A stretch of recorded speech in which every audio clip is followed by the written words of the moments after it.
In the news tonight, His Majesty the King makes a televised address to Jordanians, commending their unity behind the homeland and assuring that Jordan continues to be strong and resilient as it has been throughout the decades. Representatives of humanitarian agencies and high-profile government officials from the region begin consultation meetings by the Dead Sea to coordinate relief efforts to communities in crisis. And the Israeli Prime Minister warns Barack Obama against a nuclear deal with Iran in an address to the U.S. Congress as demonstrators gather outside Capitol Hill to protest his interference in U.S. foreign policy. Good evening and welcome to a new edition of the news. Here are the details. His Majesty the King commended the unity of all Jordanians behind their homeland and assured that Jordan will continue to be strong and resilient as it has been throughout the decades, saying the people are the ones to lead the country to a future that fulfills their ambitions. In a televised address to the people, His Majesty said every Jordanian has the right to be proud of the country's past, present and future. And as the world witnesses many challenges, every Jordanian can act as a shield that protects the country and be the first line of defense for the homeland. Jordan, he said, carries the flag of the Great Arab Revolt and the honor of protecting Jerusalem and its holy sites. It has defended the causes of the nation and humanity at large, along with the values of tolerance and moderation, and will continue to do so in the future. The King went on to say that history shall stand witness to the sacrifices of Jordan's martyrs who fell in defense of the true message of Islam and of Jordanian soil and dignity, and this is why every person, men and women, have the right to be proud. They have the right to be proud of their achievements, proud of their capital, Amman, that is embracing Arab patriots, proud of every city, village and badia, proud of the flag that flies over the relief efforts to those in need, and proud because inside every Jordanian family there is a Mu'adh that we are forever proud of. On distortions facing Islam, His Majesty reiterated that Islam is not a faith of factions and parties, but a faith of unity, justice and peace, and those who kill, torture and violate everything that is sacred are the enemies of Islam. The King spoke of the deeply rooted principles of the Jordanian conscience, saying the journey towards democracy will continue despite all the challenges, and active citizenship will be deepened in line with the principles of justice and equal opportunity. Earlier, His Majesty, the Supreme Commander of the Jordan Armed Forces, the Arab Army, visited the Muwaffaq al-Salti Air Base in Azraq, where he recalled the sacrifices by Royal Air Forces pilots who took part in battles to defend the homeland. The base is named after Air Force pilot Muwaffaq al-Salti, who fell martyr on the 13th of November 1966 during a battle with Israel. His Majesty was received at the base by his military advisor, General Mash'al al-Zabin, as well as His Royal Highness Prince Faisal ibn al-Hussein. His Majesty listened to a briefing by the base commander and the 1st Fighter Squadron commander on tasks, duties and training of personnel, and commended the high level of preparedness they enjoy. Prime Minister Abdullah Mansour met with the UN Under-Secretary General for Humanitarian Affairs and Emergency Relief Coordinator Valerie Amos and discussed with her coordination between Jordan and the UN agency, namely in the provision of humanitarian aid to displaced Syrians. Mansour said hosting large numbers of Syrian refugees, among other displaced people, has further strained an already troubled national economy and pointed to insufficient international support to Jordan to help deal with the refugee situation. Separately, Foreign Minister Nasser Joudeh met with Amos, who is in Jordan, to attend a 3-day regional consultation meeting, which opened today at the King Hussein Convention Center by the shores of the Dead Sea, in preparation for a World Humanitarian Summit in Turkey next year. The Foreign Minister addressed the opening of the meeting, which is hosting regional and international representatives of humanitarian agencies, as well as high-profile government officials from the region. Delegates are discussing human financing and means to bridge the gap between needs and resources during protracted crisis, among other obstacles facing humanitarian work worldwide. Here's more. Today's meeting signaled the start of the 5th of 8 regional consultation meetings in the run-up for the World Humanitarian Summit to take place in May next year.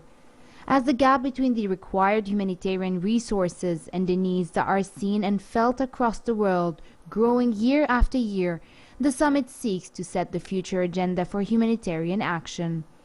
During the first session, Valerie Amos, the United Nations Under-Secretary General for Humanitarian Affairs and Emergency Relief Coordinator, listed the discussion issues, including how to protect people affected by conflict, how to deal with vulnerability and fragility in the conflict countries, and how to use innovation in the way humanitarian agencies work. Security, of course, is a key theme running through all of our discussions.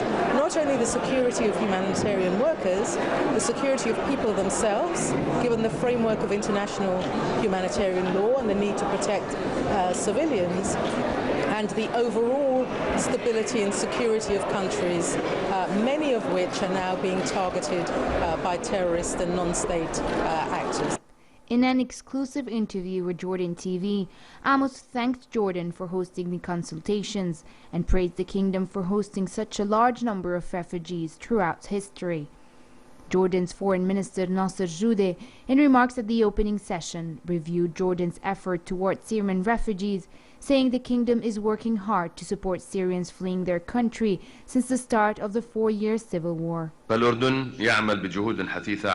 Jordan is also working on implementing the plan of the Jordanian response to the Syrian crisis, covering projects and developing programs in the sectors of education, energy, environment, health, justice, accommodation, water, transportation, social protection, and means of decent living.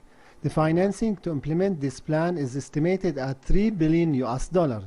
UN High Commissioner for Refugees Antonio Guterres also stressed the fact that more humanitarian assistance is needed in the Middle East and North Africa. Jordan is not only a country with a dramatic impact in its economy and its society, the same could be said about Lebanon. The truth is that Jordan today, and the same about Lebanon or about Cameroon or Niger, are countries that are the first line of defense of the international community in relation to collective security. And this is something that needs to be put in the priorities of development cooperation policies. The event includes expert-led group sessions to stimulate creative thinking on best practices and lessons learned on 6 key humanitarian issues of emergency preparedness, humanitarian financing, protection of civilians, protracted crisis and displacement, humanitarian access, and localizing humanitarian response. The meeting wraps up at the Dead Sea on Thursday. Faraj Looney for the news at 10. And in the ongoing war against Daesh terrorists, the US-led coalition staged 14 strikes against the group in Syria and Iraq since yesterday.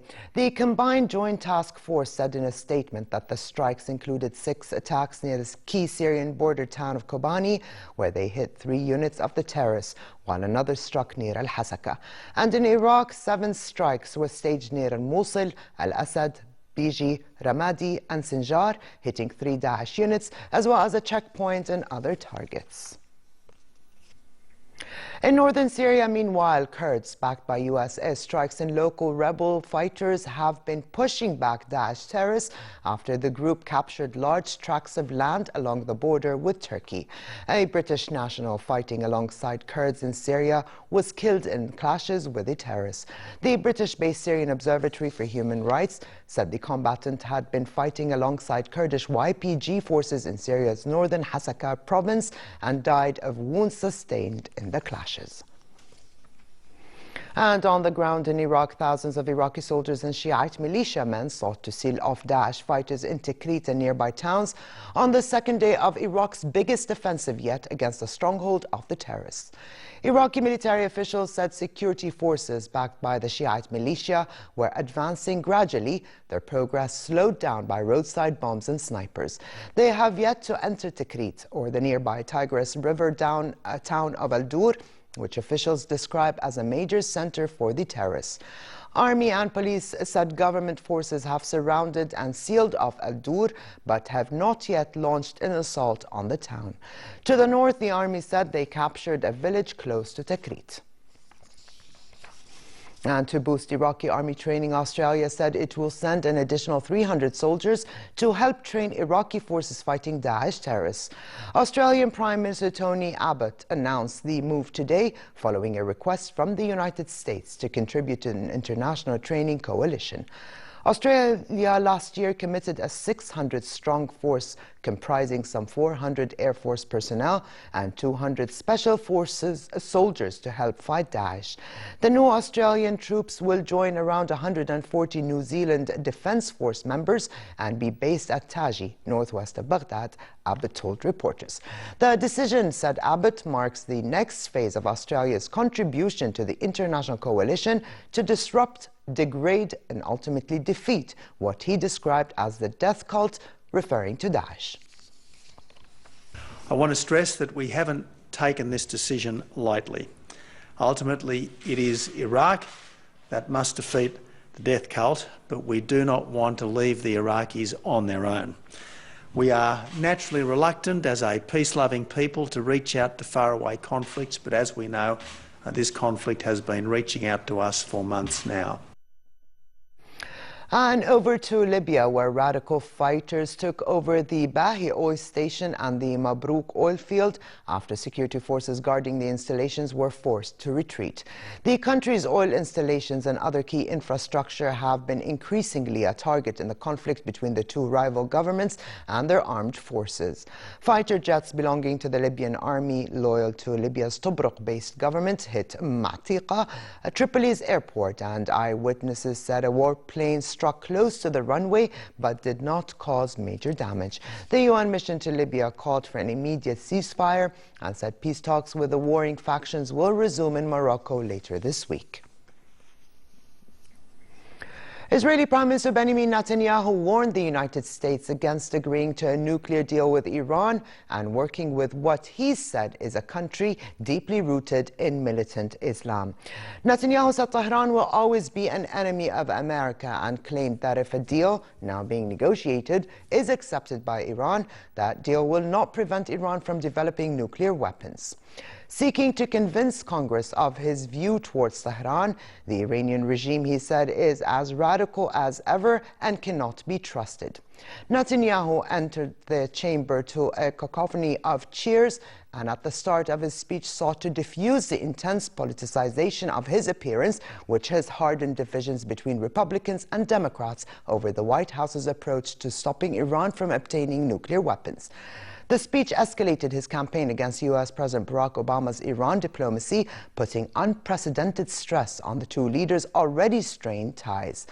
As many as 60 of the 232 members of Congress from Obama's Democratic Party sat out the address to protest what they see as a politicization of Israeli security. Several dozen protesters also took to Capitol Hill against him, and as he spoke, Jews rallied in New York City also against Netanyahu's appearance. Iran is within the International Atomic Energy Agency, the IAEA. They have the right to develop nuclear power for civilian use, as does every other country on the planet. The IAEA inspects Iran more than any other country in the world. Israel, on the other hand, refuses to sign the treaty with the International Atomic Energy Agency because Israel, in fact, has nuclear weapons. In Switzerland, meanwhile, Iran's foreign minister said the Israeli prime minister was trying to affect negotiations over its nuclear program in his U.S. visit. Mohammad Javad Zarif spoke outside the talks with U.S. Secretary of State John Kerry. Zarif and Kerry sat down in Montreux for a second day of meetings, hours after U.S. President Barack Obama said Iran must commit to a verifiable halt of at least 10 years on sensitive nuclear work for a landmark atomic deal to be reached. But Iran rejected as unacceptable Obama's demand and said it would continue talks aimed at securing a deal. The two sides have set an end March deadline for a framework agreement. In Geneva, German Foreign Minister Frank-Walter Steinmeier sounded an upbeat note, saying the negotiations have made more progress in the past year than in the previous decade. The German Foreign Minister spoke at the UN-backed conference on disarmament.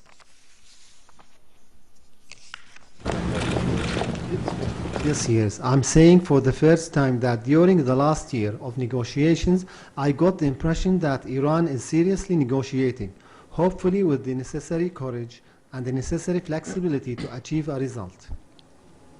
And back here at home, a royal decree appointed former Minister of Higher and Scientific Research Amin Mahmoud as senator, effective today. Mahmoud left Prime Minister Abdullah Mansour's cabinet yesterday following a reshuffle and was replaced by Labib Khadra. Another decree was issued accepting the resignation of Imad Fakhouri from the Senate upon his appointment as Minister of Planning and International Cooperation. High-end luxury cars take pride of place at this year's Geneva International Motor Show. Lamborghini, Ferrari, Audi and McLaren all are unveiling high-speed machines costing hundreds of thousands of dollars, while Daimler has an ultra-luxurious stretch limousine. But which vehicle won the Car of the Year? Sports cars costing millions for the world's wealthy elite. It's a full tank of optimism at the opening of the Geneva International Motor Show. It's the first big event of the year for the world's top automakers, and they're keen to impress. The Aston Martin Vulcan is a £1.8 million special edition designed for the racetrack. It can reach speeds of 200 miles per hour and 0 to 60 in 3 seconds. Also gathering speed, European car sales grew in 2014 for the first time in 6 years, and early sales figures for this year show further gain. Struggling Eurozone economies, Portugal and Spain, saw sales jump 28% on the year in January. BMW board member Ian Robertson says the recovery is sustainable. The United Kingdom is very, very strong and had a market last year of almost 2.5 million, the highest in, I think, 12 years. Germany, it's a big market, it's the biggest in Europe, it's 3 million cars a year, but it's flatlining. On average, Europe can continue to move forward in a progressive way. The bigger worries for European car makers now come from the markets that were once their great hope. Brazil is in the doldrums and even Chinese growth is cooling off. Russia's economy is in freefall thanks to sanctions and the collapse in oil prices. EY analyst Randall J. Miller. We're seeing a number of our clients move production out of that market and really take a very short-term wait-and-see view to that market, and I think that's going to continue for certainly the next 12 to 18 months. The focus of the show may be on luxury, but the mainstream consumer is also getting a look in. The shrinking SUV is a big theme. The boost to sales is really creating a buoyant atmosphere here amongst industry leaders, and low oil prices are also helping. Car makers are hoping that cheaper fuel at the pumps will help the consumer feel better about spending on that shiny new car. Electric and hybrid cars are taking more of a back seat this year. They're feeling flat as concerns over their battery life remain. For the traditional automakers, though, they're just happy to finally have cause for celebration.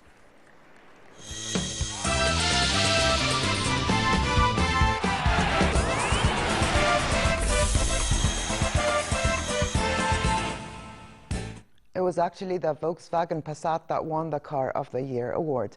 In our sports page, the Western Sydney Wanderers and Guangzhou Evergrande prepared for their first meeting since a bad-tempered Asian Champions League quarter-final last year, with both sides saying revenge is not on the agenda. Their last meeting saw the Chinese reigning champions dumped out of the competition on away goals, and their coach at the time, Marcelo Lippi, suspended for confronting the referee after the match. Lippi abruptly resigned last week and was hurriedly replaced by Italian legend and former World Player of the Year Fabio Cannavaro.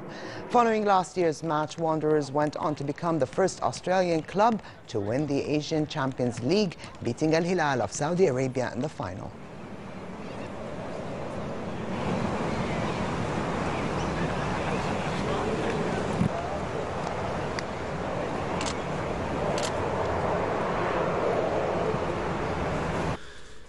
Jose Mourinho assured Chelsea fans that John Terry will be at the club next season. Speaking at a press conference ahead of tomorrow's Premier League at West Ham United, Mourinho said he can guarantee that Terry will be a Chelsea player next season. The 34-year-old centre-half, who scored the opening goal in Sunday's 2-0 League Cup final victory over Tottenham Hotspur, has a one-year contract that expires at the end of the season. Terry joined Chelsea as a schoolboy in 1995 and has made more than 600 appearances at the heart of their defence. Not only has the former England captain been an imposing presence at the back, he has also been a constant threat at set pieces in opposition penalty areas. And finally, relatively cold weather continues tonight with partly cloudy skies and a chance for light showers in the northern regions. Similar conditions prevail tomorrow with a continued chance for light rain in the northern and central parts. In the Gulf of Aqaba, it will be relatively warm with northerly moderate to brisk winds and slightly high seas. Here now to look at temperatures forecast for tonight and tomorrow.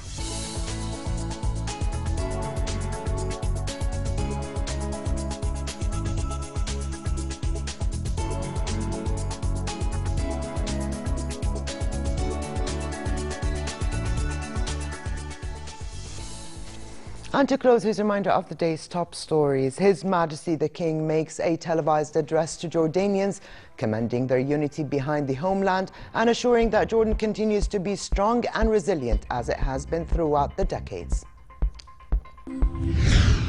Representatives of humanitarian agencies and high-profile government officials from the region begin consultation meetings by the Dead Sea to coordinate relief efforts to communities in crisis.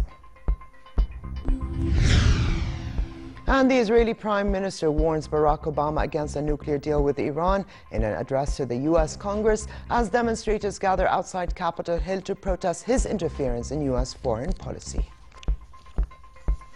And with this, we come to the end of this edition of the news. I'm Alia Tuqan. Thank you for joining us and have a good night.